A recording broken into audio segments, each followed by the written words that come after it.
Écoutez le monde changer. Mais d'abord, Sébastien, on va prendre un peu de hauteur avec le projet Clear Space. L'agence spatiale européenne vient en effet de signer un contrat avec une société suisse pour nettoyer l'espace.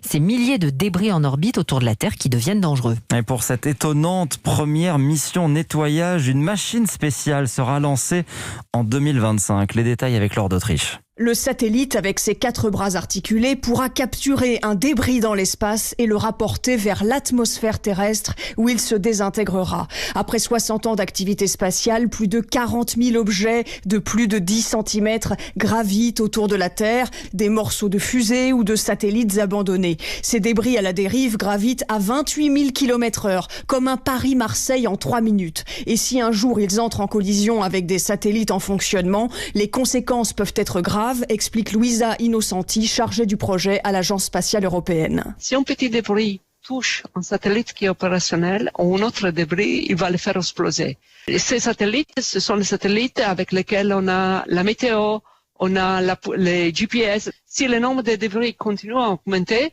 on sera incapable d'exploiter l'espace. Le sujet est sérieux puisque de plus en plus de sociétés privées lancent aujourd'hui des satellites et le nombre de débris va augmenter dans les années qui viennent. Cette première mission va coûter 100 millions d'euros et le premier débris spatial capturé sera un morceau d'une fusée lancée il y a 7 ans. C'est fascinant, récit signé Laure d'Autriche sur